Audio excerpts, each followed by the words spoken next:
Janapriya upscale 2 BHK 45 lakhs, 3 BHK 60 lakhs మాత్రమే. సితారా సైనిక్పురి.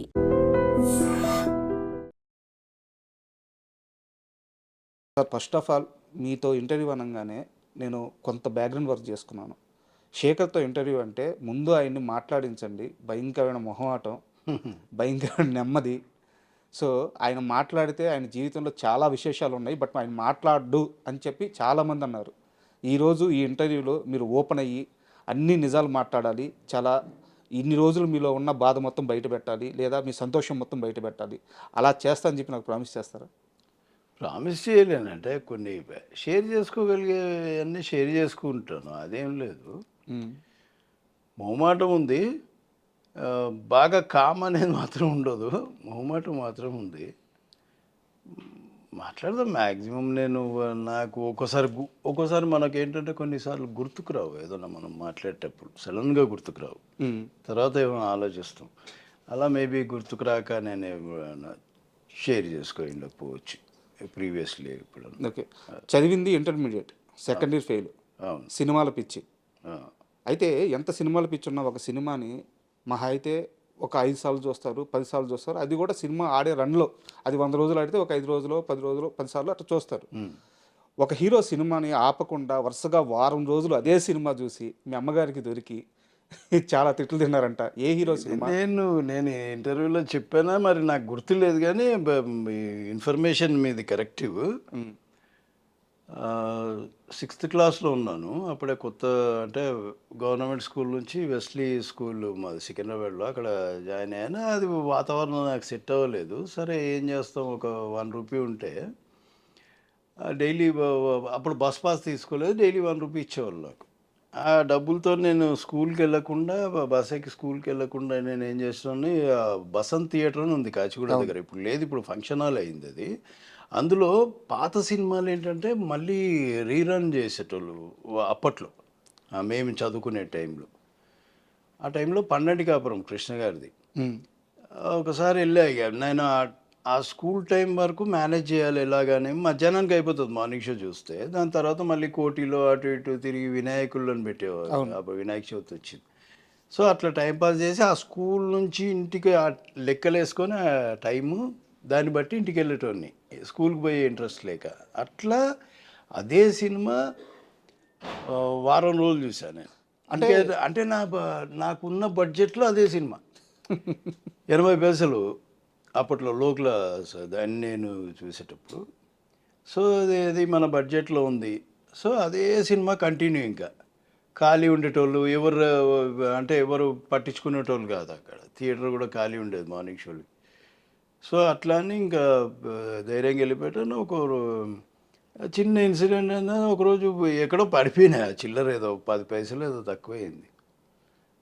మళ్ళీ ఎలాగైనా సినిమా చూడాలని ఎవరినో, బాబు 10 పైసలు ఉంటే నాకు అని తీసుకొని మళ్ళీ సినిమాకి అట్లా వెళ్ళి ఒకరోజు ఇంకా అదే టైంపాస్ చేస్తుండే టైంలో వారం అయిపోయింది. ఇంకొక రోజు ఏంటంటే వినాయకులను చూద్దామని ఆ కోటిలోకి వెళ్తే మా అమ్మ అప్పుడు మార్కెట్ అంతా అప్పుడు కోటియే ఎక్కువ అప్పట్లో.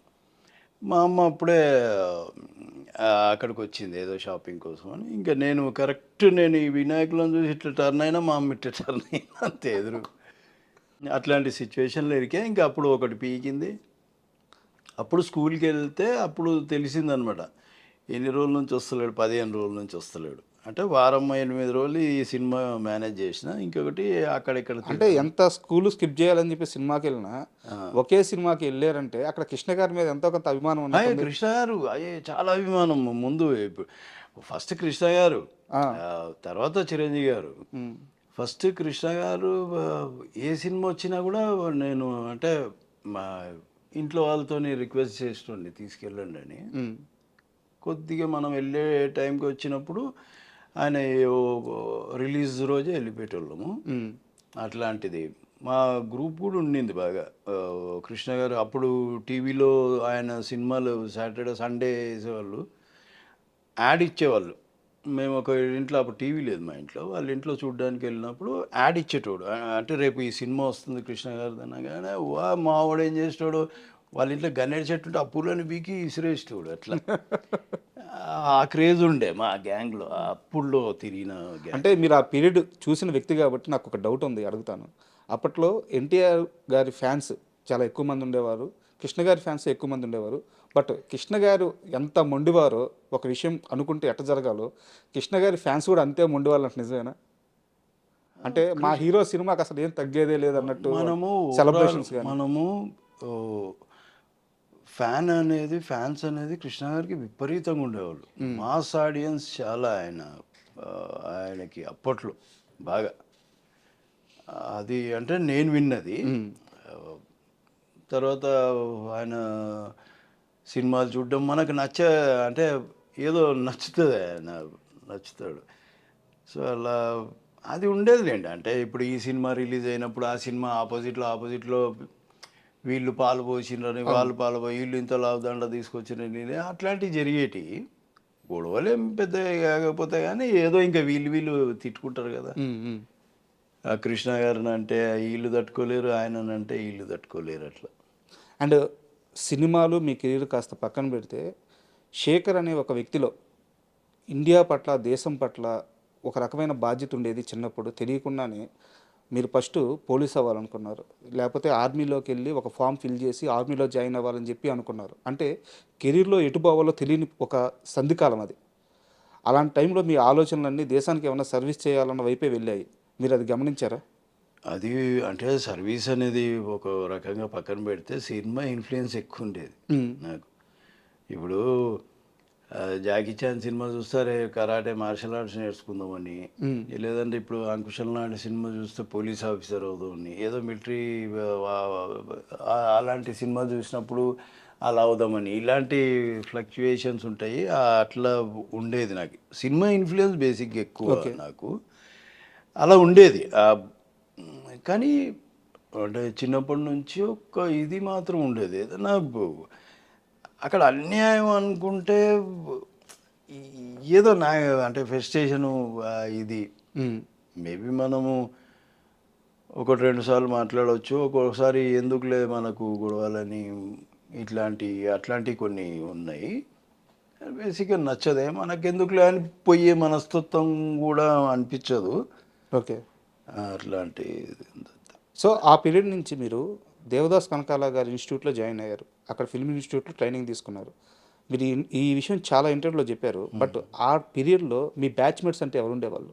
నా బ్యాచ్మేట్స్ సమీరు, రాఘవ, ఓకే, రాజీవ్ వాళ్ళ ఇన్స్టిట్యూటే. రాజీవ్, నేను, ఇంకా సుధీర్ అని ఒకతను, మహేందర్ అని ఒకతను, కొందరేమో డైరెక్షన్ డిపార్ట్మెంట్లోకి వెళ్ళారు, లింగమూర్తి అని, మాధవ్ అని. వీళ్ళందరూ ఈ సీరియల్లో ఇప్పుడు మేజర్ డైరెక్షన్ చేస్తున్నారు. కొందరు ఈపీలుగా వెళ్ళిపోయారు ఛానళ్ళలోకి. ఒకరిద్దరు సినిమా డైరెక్షన్లోకి కూడా వెళ్ళారు. పేర్లు నాకు ఆయన రమణ అని ఒక ఆయన ఉన్నారు, ఆయన కొందరు పేర్లు గుర్తులేవు నాకు. ఓమర్ అని ఒక అతను ఉండేవాడు, అతను బేరీ నుంచి వచ్చాడు డైరెక్షన్ డిపార్ట్మెంటు. అప్పుడు మాతోనే మా బ్యాచ్ అతను. మీ బ్యాచ్లో మీతో పాటు ట్రైనింగ్ తీసుకున్న వాళ్ళు ఈరోజు ఒక మంచి పొజిషన్లో ఉన్న వ్యక్తులు అంటే ఒక 2-3 పేర్లు చెప్పండి. ఎవరి పేరు? 2-3. రాజీవ్ నంబర్ 1, సమీర్, రాఘవ, మిగతా వాళ్ళు అంతా ఇది అవ్వలేదు. అందులో నేనున్నాను, నేను ఒక 4. మా బ్యాచ్ మేము ఒక ఓవరాల్ అమ్మాయిలు అబ్బాయిలు కలిపి ఓ 15 మంది. కల్పన అని ఒక అమ్మాయి ఉండింది, అమ్మాయి చాలా సీరియల్లో చేసింది, మ్యారేజ్ చేసుకుని వెళ్ళిపోయింది. వాళ్ళిద్దరు సిస్టర్స్, కవిత, కల్పన అని వాళ్ళు ఉండేవాళ్ళు. ఇంతే, అమ్మాయిలు ఎక్కువ ఉండేవాళ్ళు కాదు మా దగ్గర. ఇంకా బాయ్స్లో వీళ్ళు ఎక్కువ, కొందరు డైరెక్షన్ డిపార్ట్మెంట్. ఇన్స్టిట్యూట్లో ఉన్నప్పుడు ఒక వ్యక్తి ఒకరోజు అలా వచ్చి ఇన్స్టిట్యూట్కి వచ్చి వెళ్ళిపోయాడు. ఆయన వెళ్ళిపోయిన తర్వాత మీకు ఒక కాల్ వచ్చింది రాజీవ్ కనకాల గారి నుంచి, ఒక యాడ్ షూట్లో యాక్ట్ చేయాలి, డైరెక్టర్ పేరు రాజమౌళి, సో అడుగుతున్నారు యాక్ట్ చేస్తారా అని అడిగారు. ఆ రోజు మీరు ఎస్ చెప్పారు. ఆ రోజు ఎస్ చెప్పకపోతే ఈరోజు చంద్రశేఖర్ ఎలా ఉండేవారు? ఎస్ చెప్పకపోవడానికి అది సమస్య లేదు అది. ఎందుకంటే మనం ఇన్స్టిట్యూట్లోకి వచ్చిందే వేషాల కోసం. ఎట్లా అంటే ఇన్స్టిట్యూట్లో జాయిన్ అయితే వాళ్ళు కూడా వేషాలు కల్పిస్తారు అనేది ఒకటి నానుడి, అది వినేవాడిని నేను. అలా సరే వాళ్ళ ద్వారా కూడా మనం వెళ్ళొచ్చు కదా అనే ఫీలింగు. ఎందుకంటే నాకు అవతలలో అప్రోచ్ అయ్యి మాట్లాడే ధైర్యం కానీ లేదంటే ఆ కలపగోలుతనం కానీ లేదు నాకు ముందు నుంచి. తెలిసింది, చాలా మంది చెప్పారు. సో నేను ఆ రోజు చంద్రశేఖర్ ఎలేటి గారు, రాజమౌళి గారు ఇద్దరు వచ్చారు ఆ రోజు. అది ఎలక్ట్రానిక్ మీడియా యాడ్స్ అని నాకు అవి ఏం తెలీదు. వచ్చారు, ఎవరో ఆయా అని పరిచయం అయ్యారు. అప్పుడు అందరూ సరే రాజీవ్ పరిచయం చేశాడు, సరే వెళ్ళిపోయాను. అప్పుడు మన దగ్గర మొబైల్ కూడా లేదు. మొబైల్ మొబైల్ ఉందనుకుంటా, మొబైల్ అప్పుడే వచ్చింది అనుకుంటా.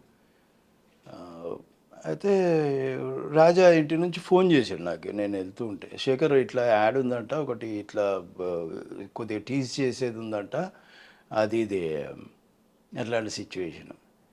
అయితే సరే అన్నాను, వస్తాను. మార్నింగ్ షూటింగ్ అక్కడెక్కడ జరుగుతుంది, టీఆర్ఎస్ ఆఫీస్ ఆ బ్యాక్ సైడ్ అటు సైడ్ జరుగుతుంది. బైక్ ఉందా అని అడిగారు. ఆడిపోయినా, అయ్యో లేదండి కైనెటిక్ కూడా. బైక్ వస్తుందా, వేరే బైక్ ఇస్తున్నారు, రాజమౌళి గారితో ఉంది బైక్ యమహా. నేను అన్నా, అయ్యో బైక్ రాదు సార్ నాకండి. అయ్యో బైక్ రాదా అని ఇంకా అట్లనే కైనెటిక్ హోండా మీదనే చేయించారు ఆ షాట్లు. ఓకే, అలా ఇంకొక యాడ్లోకి పిలిచారు, అలా ఇంకొక యాడ్, అలాగా రాజమౌళి గారితో కొద్దిగా ఫ్రీనెస్ వచ్చింది. తర్వాత ఆయన్నే సీరియల్లోకి పిలిచారు. సీరియల్లో ఒక వేషం ఉంది, ఒక మా అంటే 13 ఎపిసోడ్లు వస్తాయి, శాంతినివాసం. శాంతినివాసం. అయితే 13 ఎపిసోడ్లు వస్తుందంటే, అయ్యో చేస్తావంటే, అయ్యో ఏం సార్ చేయడానికి తప్పకుండా చేస్తా సార్ అది అని అట్లా వెళ్ళిపోయినా. ఇంకా ఆయన 150 ఎపిసోడ్ల దాకా దాన్ని లాగినరు. ఎప్పుడో అన్నారు, అయ్యో అంటే ఆయనకి ఇష్టం లేదు బేసిక్గా నా క్యారెక్టర్ తొందరగా కిల్ చేయడం. ఓకే, సో అందుకని లాగాడు. నాకు కూడా కొద్దిగా డబ్బులు కూడా వస్తాయి అనే ఫీలింగ్ ఆయన.